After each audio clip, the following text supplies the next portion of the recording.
మన జమ్మలమడుగులో అత్యున్నత పరిమాణాలతో Aradhya dental hospital, intraoral scanner, laser dentistry, OPG ద్వారా డిజిటల్ ఎక్స్రేతో మన జమ్మలమడుగులో ట్రీట్మెంట్ అందించబడును. ఆరాధ్య డెంటల్ హాస్పిటల్, అందుబాటులో ఆధునిక దంత వైద్యం, కాపు వీధి, జమ్మలమడుగు.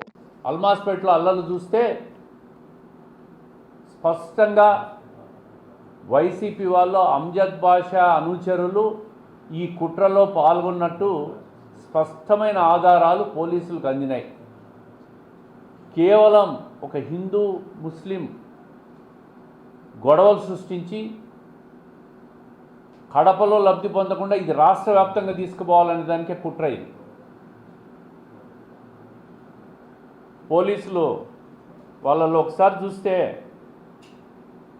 అహ్మద్ బాషా, షేక్ సయ్యద్ అహ్మద్ బాషా, జాకిర్ హుస్సేను, షేక్ మహమ్మద్ తాహిర్, జాఫర్ బాషా, ఎంఐఎం ఆలీ,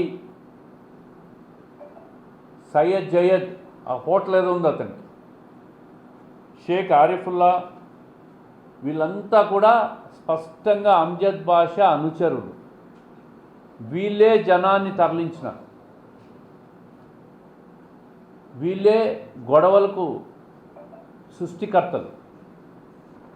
ఏది ఏమైనా ప్రభుత్వం సమాన దృష్టితో చూసి హిందూ కమ్యూనిటీ వాళ్ళ మీద కూడా బీజేపీ వెంకట సుబ్బారెడ్డి, బొమ్మన విజయ్, బాలకృష్ణ యాదవ్, మధుసూదన్ రెడ్డి, ఇట్లా లక్ష్మీనారాయణ రెడ్డి, వీళ్ళ మీద కూడా కేసులు నమోదు చేశారు.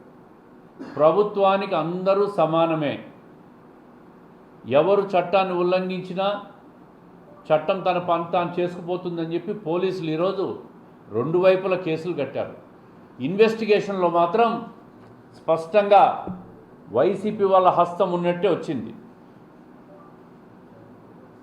ఇతను అంజద్ బాషా అల్లుడు, ఇతని పక్కనున్న ఇతను ఉర్ఫాన్. ఇతను మనుషులను తరలించి నేరుగా రాళ్ళేసిన వ్యక్తి. దీని వెనక ఇఫ్తార్, ఇతను భారత్ ట్రావెల్స్ అంట మటన్ షాప్ పెట్టుకున్నాడు. వీళ్ళు మనుషులు తరలించినారు. అదేవిధంగా A to Z Abu Jaganmohan Reddy గారికి రైట్ హ్యాండ్ అంట. ఇతను ఇండ్ల మీదికి రాళ్ళు తీసుకుపోయి పేర్చి అక్కడి నుంచి రాళ్ళు వేసినాడని చెప్పి పోలీస్ ఇన్వెస్టిగేషన్లో తేలుతా ఉంది. ఈ విధంగా రాష్ట్రంలోనే, జిల్లాలోనే కాదు, కడపలోనే కాదు, రాష్ట్ర వ్యాప్తంగా ఇటువంటి విధ్వంసం చేయాలని చెప్పి వైసీపీ కుట్ర పన్నుతాం. వీళ్ళకి అల్మాస్పేటకు పేరు పెట్టాలని కాదు ఆలోచన.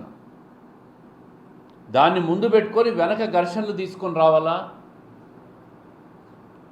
ఘర్షణల ద్వారా లబ్ధి పొందాలా, law and order failure Telugu Desam కూటమి ప్రభుత్వంలో చెప్పాలా ప్రజలకని. శాంతియుతమైన కడపను దీన్ని రాష్ట్ర వ్యాప్తంగా విధ్వంసం చేసేదానికి కుట్ర. దీంట్లో స్పష్టంగా వెనక నుంచి అంజద్ బాషా ప్రమేయం, ప్రోద్బలం ఉంది. గత ప్రభుత్వంలో ఏదైతే అరాచకాలు, భూదందాలు, గొడవలు, ఘర్షణలు జరిగినాయో అవన్నీ కూడా సమసిపోయి ఒక శాంతియుతమైన పరిపాలన 2 సంవత్సరాల నుంచి జరుగుతూ ఉంది. దాన్ని మళ్ళీ ప్రజల దృష్టిని మళ్లించి గొడవలు చేసి ఇవన్నీ చేయాలని పైనుంచి ఇన్స్ట్రక్షన్స్. అందుకే ప్రజలకు తెలియజేస్తూ ఉన్నాం, ఎక్కడ ఘర్షణలు జరిగినా ప్రభుత్వం ఊరుకోదు, చట్టపరంగా చర్యలు తీసుకుంటాం.